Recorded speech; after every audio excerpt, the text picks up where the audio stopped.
hati. Ya kan, 10 penyebab matinya hati. Sakit Al-Balkhi berkata, pernah suatu ketika Ibrahim bin Adham berjalan di pasar-pasar kota Basrah. Lalu orang-orang berkumpul mengerumumuninya. Di antara mereka ada yang bertanya tentang firman Allah, Ud'uni astajib lakum, dalam surah Al-Mu'min. Berdoalah kepadaku, kata Allah, niscaya aku akan mengabulkan doa kalian. Dia ngomong tuh orang ngadu sama Ibrahim bin Adham, kami telah berdoa namun Allah tidak mengabulkan doa kami. Ibrahim bin Adham menjawab, wahai penduduk kota Basrah, hal itu disebabkan hati kalian telah mati karena 10 perkara. Maka dari itu bagaimana mungkin Allah akan mengabulkan doa kalian? Ya, ada 10 perkara yang menyebabkan matinya hati. Bu, contoh, kalian mengenal Allah. Yang pertama nih, kalian tidak menunaikan hak-haknya. Kalian mengenal Allah, tapi kalian tidak mengenal hak-haknya. Mana hak-hak Allah? Perintah Allah kita harus jalankan. Perintah Allah kita harus jalankan. Contoh, ibu punya anak, anaknya patuh taat. Patuh taat tuh anak bener banget taat baik. Anak kalau udah patuh taat begitu, apa dia anak tuh minta sama orang tuanya, kira-kira dikasih nggak? Kasih. Begitu juga kita kepada Allah, kalau kita taat patuh kepada perintah-perintahnya, insya Allah dikabul. Doa minta dikabul baik, sementara amalannya nggak dilakukan, ya kan? Anak sangar, ya kan? Perintah-perintah nggak mau, dia minta sesuatu, mana mungkin orang tuanya ngasih? Gitu kan Bu, pengertiannya ya, supaya ibu paham. Kedua, kalian membaca Al-Quran namun kalian tidak mengamalkan kandungannya. Paham kan? Anda membaca Al-Quran, baca tapi tidak mengamalkan kandungannya. Artinya apa? Kata Al-Quran ngidul, tapi ente ngalor, gitu loh. Kata Al-Quran ini yang begini nih haram, nggak boleh dilakukan, ente lakukan. Berarti kan nggak sesuai dengan itu, cara pengamalan begitu. Al-Quran memberitakan kamu harus begini, tapi kita mogono, ya kan? Kita baca baru sana kita bisa membaca, tapi isi kandungannya kita paham. Emang orang yang kehidupannya dibersamakan dengan Al-Quran akan dimuliakan oleh Allah. Malaikat yang menurunkan Al-Quran menjadi malaikat yang mulia, dia malaikat Jibril. Malam ketika Allah menurunkan Al-Quran menjadi malam yang mulia, dia malam apa? Lailatul Qadar. Bulan ketika Allah menurunkan Al-Quran, di bulan itu menjadi bulan apa? Bulan yang mulia, Ramadan. Dan laki-laki yang diamalkan Al-Quran menjadi laki-laki yang mulia, dia adalah Nabi besar kita Muhammad SAW. Bacalah oleh Al-Quran, karena Al-Quran akan memberikan syafaat, pertolongan kepada orang yang membacanya. Kita baru bisa membaca, tapi mari banyak kita amalkan isi kandungan dari Al-Quran. Haram kata Al-Quran, jangan dilakukan. Begitu. Ini mah kata Al-Quran haram membuat bahaya. Paham maksudnya? Jadi yang pertama, kalian mengenal Allah namun kalian tidak menunaikan hak-haknya. Yang pertama tadi ya. Ini supaya doa dijawab dan dikabul oleh Allah. Yang kedua, kalian membaca Al-Quran namun kalian tidak mengamalkan kandungannya, nggak mengamalkan isi kandungannya. Paham tadi itu ya? Yang ketiga, kalian mengakui iblis sebagai musuh namun kalian mengikuti perintahnya. Inna syaitan kana adu mubin, setan musuh kita yang nyata. Udah dia mengakui setan musuh yang nyata, tapi kita tetap aja masih berteman, bersahabat dengan setan. Ya, paling kecil kalau bersahabat dengan setan bagaimana paling kecil? Islam itu menganjurkan penuh dengan doa-doa, tapi kita tahu, tapi nggak pernah kita amalkan. nggak pernah kita pakai. Islam komplit banget, doa apa aja ada, mulai dari doa makan, selesai makan, ya kan, doa minum, sampai tidur, mau tidur, bikin anak, buang hajat, doanya ada semua. Tapi kadang-kadang kita tahu, enggak kita amal. Benar nggak? Tuh, ini Bu, makanya ya Allah, kenapa sih doa-doa saya seandainya begini kok nggak dikabul-kabul? Introspeksi diri kita, jangan nyalain Allah. Berapa udah tuh? 3. Keempat, kalian mengakui cinta kepada Rasulullah, namun kalian tinggalkan sunnahnya. Cinta Rasulullah, ya kan, tapi tinggalkan sunnahnya. Mana sunnahnya? Mana sunnahnya Bu? Ada 7 sunnah harian Rasulullah yang amalan setiap hari. Yang pertama, tahajud. Terus kedua, ayat 3,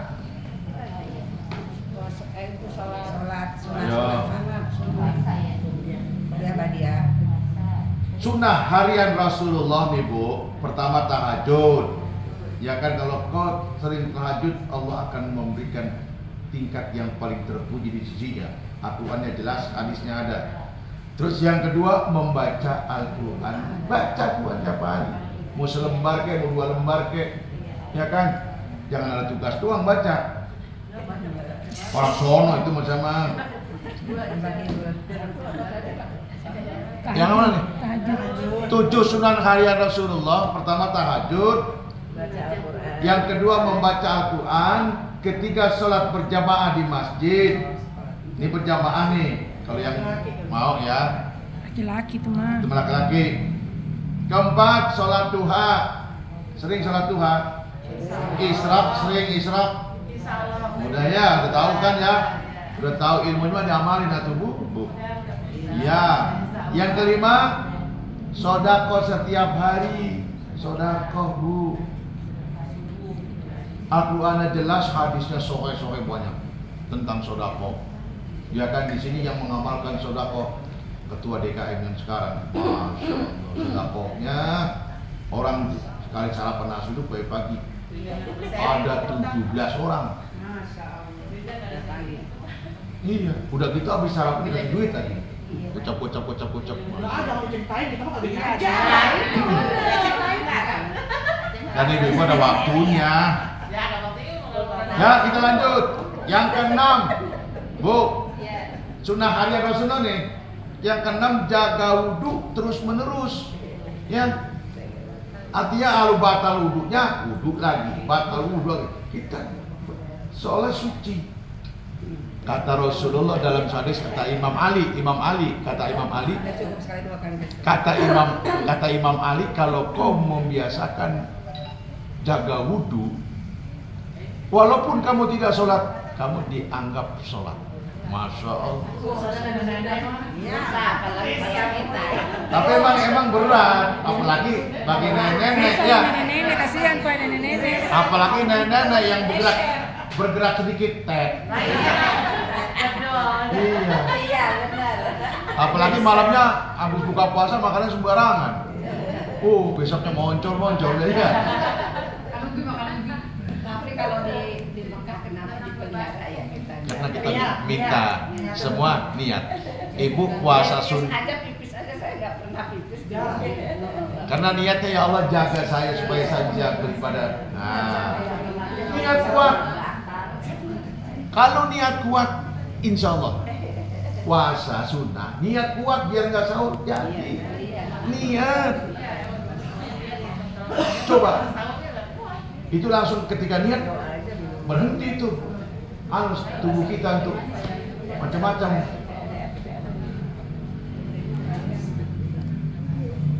Ya, jaga wudhu. Yang keenam, yang ketujuh, amalkan istighfar tiap hari.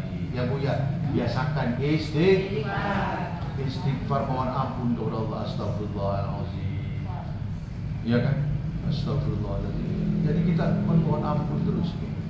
Ini yang amalan sunnah harian Rasulullah yang 7, ya Bu ya. Nah, dalam urutan yang tadi, yang 10 penyebab matinya hati adalah kalian mengakui cinta kepada Rasulullah namun kalian tinggalkan sunnahnya. Nah, tahu sunnahnya ini nih, maksudnya ya harus dilaksanakan Bu. Salat duha, ya kan? Sedekah harian. Sedekah harian yang sulit ya. Sebenarnya nggak sulit kalau mengingat lagi tadi. Nggak usah banyak Ibu. Cari 1000 dah buat taruh celengan 1000. Berupa makanan juga nggak apa-apa. Boleh. Iya. Boleh. Kan tidak harus uang. Senyum aja. Sedekah. Asal jangan terus. Asal jangan senyum terus. Jangan terus lain. Ya Bu ya, yang matinya hati ini tadi ya. Ini mah sempalan, barusan sempalannya aja itu. Yang sampai berapa yang sekarang?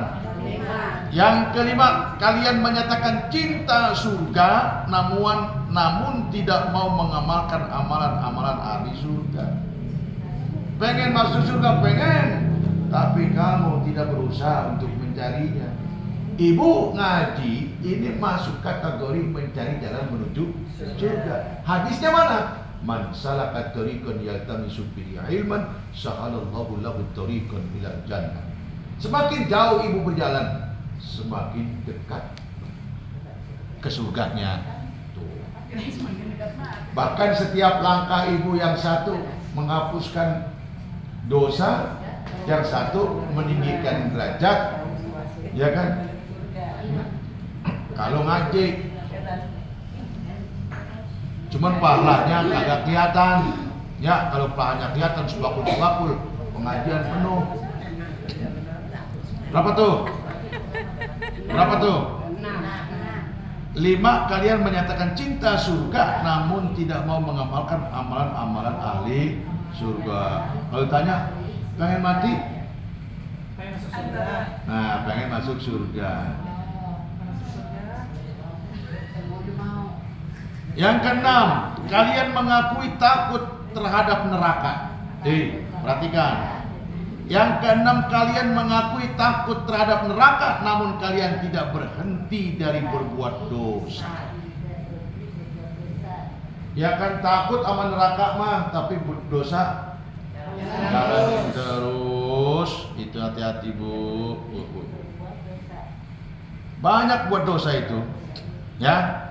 Kalau dijabarkan panjang. Keenam, ketujuh, kalian mempercayai bahwa kematian itu pasti, namun kalian tidak bersiap-siap menghadapinya.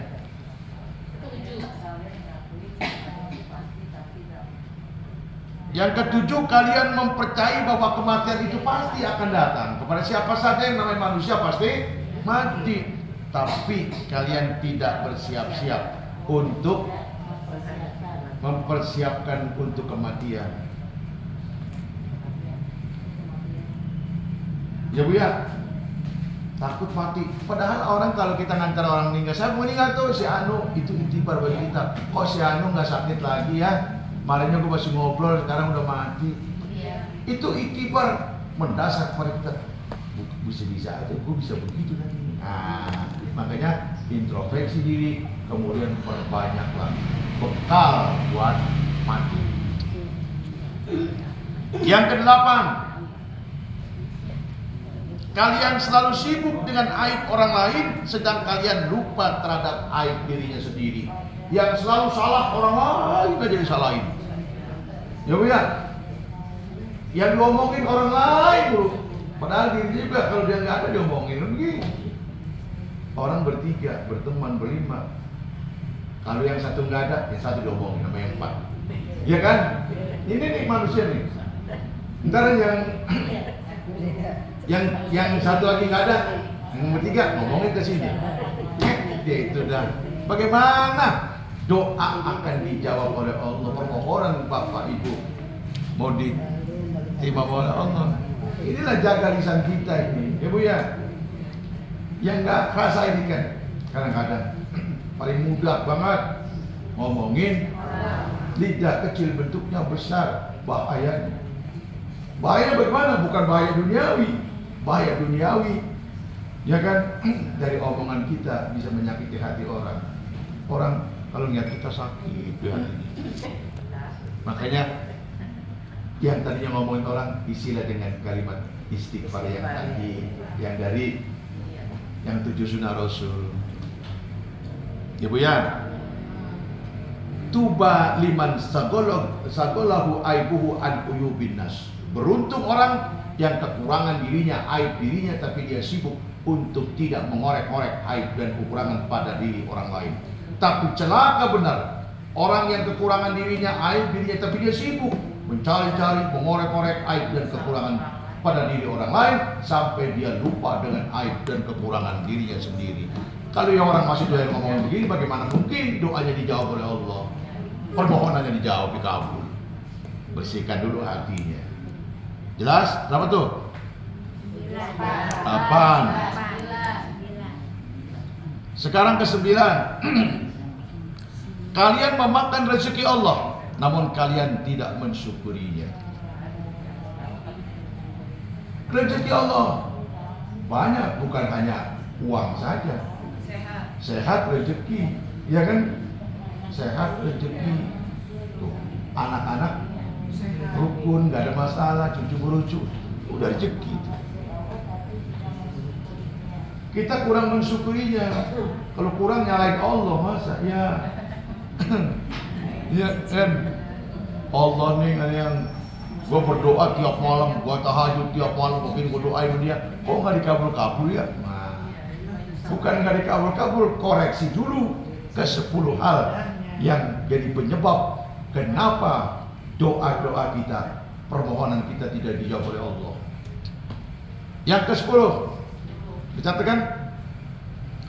Yang ke-10, kalian berkali-kali memakamkan orang yang meninggal dunia, namun kalian tidak mau mengambil pelajaran darinya. Kamu ibu-ibu sering nganter ke makam, ke kuburan, tapi tidak menjadi itibar. Ya, nenek gua, temen gua, kemarin masih ngomong sama gua, sekarang udah lampu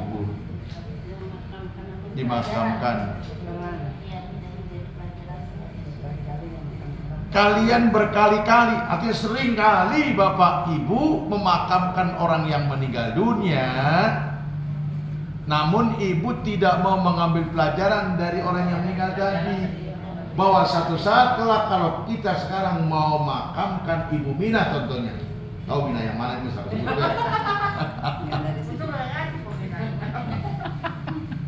Kita memakamkan dia, satu saat gue juga dimakamin juga, kan begitu. Lalu apa yang timbal balik dari kita? Wah, gue harus perbanyak ibadah, perbanyak sedekah, perbanyak kebaikan-kebaikan. Yang 9 itu. Dari yang 10 kan yang itu yang 10 kan ya. Yang ke-10-nya ini, kalian mengantar orang ke kuburan, tapi kalian tidak mengambil itibar. Ya Bu ya. Itu makanya oleh karenanya ibu-ibu yang dirahmati Allah, paling kita banyak koreksi dengan kita. Wah, kadang-kadang orang ada yang ngadu ke saya sengaja, Pak Ustadz, saya berdoa baik Pak Ustadz, tiap malam Pak Ustadz, nggak berhenti, tapi kok saya nggak dikabul-kabulin Allah. Periksa dulu yang 10 hal tadi ini. Ini buat introspeksi kita, ya kan? Hindarkan kedua yang tentu ada yang gunjingin orang, ngomongin orang apa arti. Kalau kita nggak ada, kita diomongin juga. Ya kan? Itu memang begitu hidup di masyarakat. Ada orang, ada yang datang ke saya, bagaimana caranya supaya kita omong orang? Bapak tinggalnya di hutan sendirian, nggak ada temen, nggak ada yang ngomongin Pak. Temennya paling macan, ya kan, singa, monyet apa. Hidup di hutan. Kalau hidup di masyarakat mah orang punya hak berbeda untuk bicara, menilai, ngapain, pasti ngomong. Makanya kita tidak asik lah kalau dengan omongan orang. Tapi kan sumber-sumber berita, ada yang beritanya bohong, beritanya sifatnya membuat kaget orang. Gimana kita menyikapinya ya? Iya, begitu ya Bu ya. Ngomongin kan biar apa kan dia? Emang gue pikirin, begitu aja Bu. Tuh, AGP EGP. Emang gua pikirin begitu. Yang penting gua menurut gua kecuali kita hidup di hutan. iya. Jadi kalau ibu nggak mau diomongin orang, Hidup di hutan. hutan. Saya juga diomongin orang, ngajar katanya ngajar niat buku mulu. Lah, kalau gua ngajar kagak niat buku, dasar dari mana? Iya. Taunya. Nggak niat kitab, dasarnya dari mana?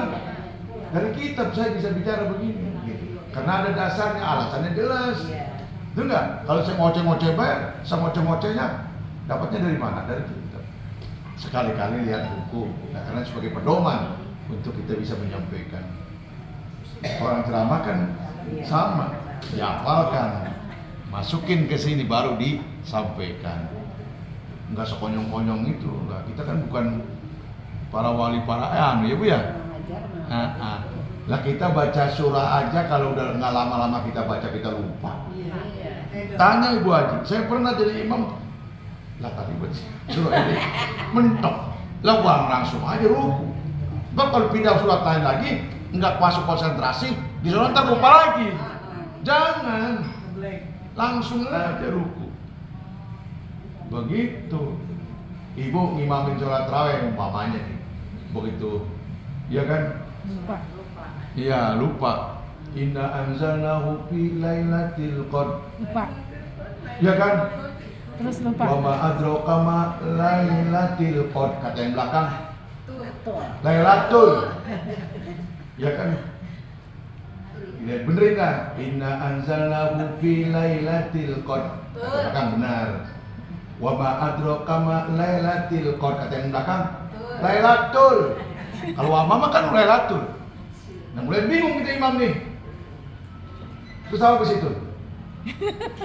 Lailatul apa dia? Iya gitu kan?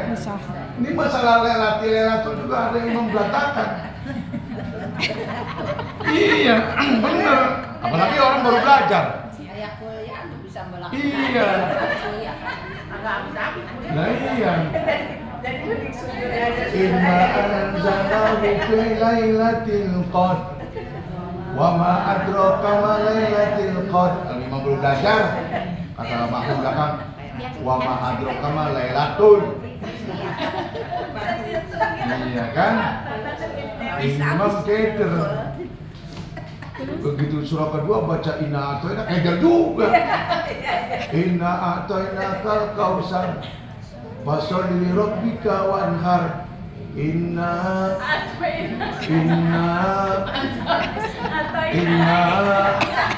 itu padahal atau enak tuh. Bahasa yang belakang makmum nggak sabar. Innalillahi kong. Ada kalau udah tua Enggak supaya nggak ngantuk tadi ada yang kata ngantuk. Iya, makanya jangan imam kalau kita. Iya. Iya. Oke ya Bu ya. Bu.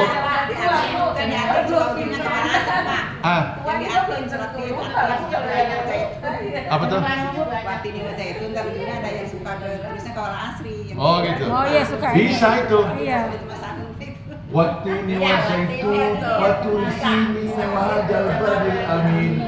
Laqad khalaqnal insana fi ahsani taqwim. Kali ini wal asri innal insana lafi khusr illa alladziina amanu wa amilus sholihati wa tawassaw bil haqq wa Nah, dia baca watini wa zaitun wa tursini wa hadzal baladil amin. Laqad khalaqnal insana fi ahsani taqwim. Tsumma radadnahu asfala safilin illa alladziina amanu wa amilus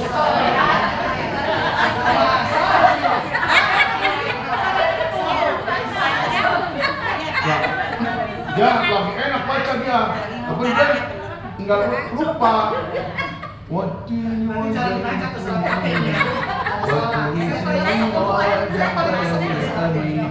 laqad khalaqnal insana fi ahsani taqwim. Tsumma radadnahu asfala safilina illa. Biasanya kan begitu tuh. Illa gaya dia. Innal ladzina amanu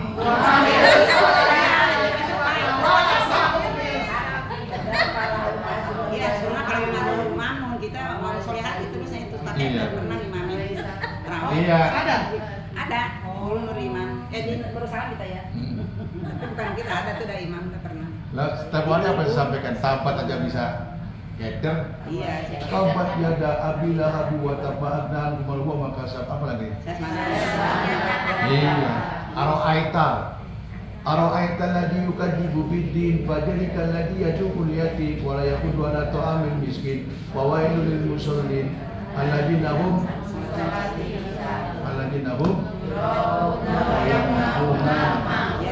ada yang keder di Aro'aita juga ada. Biasa keder mak kuliah. Kalau kuliah keder kagak habis. Iya. Kuliah kafir la a'budu ma ta'budun wala antum a'biduna ma a'bud wala ana a'budu ma abatum wala antum a'biduna ma a'bud wala ana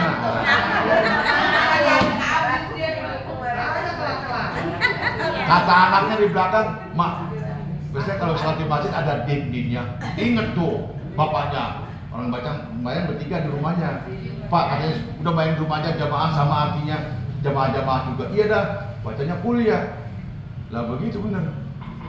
Udah lakum hukumnya nggak disebut-sebut.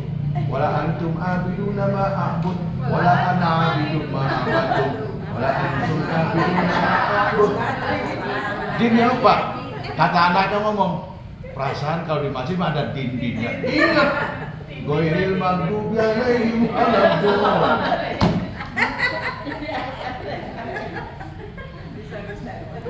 Ibu-ibu yang dirahmati Allah, karena waktunya udah sampai yang menjelang asar, kita cukupin aja ya sampai di sini Bu ya. Mudah-mudahan ibu-ibu yang masih mengamalkan di bulan Asyura ini akan diterima oleh Allah Subhanahu wa taala. Ibu-ibu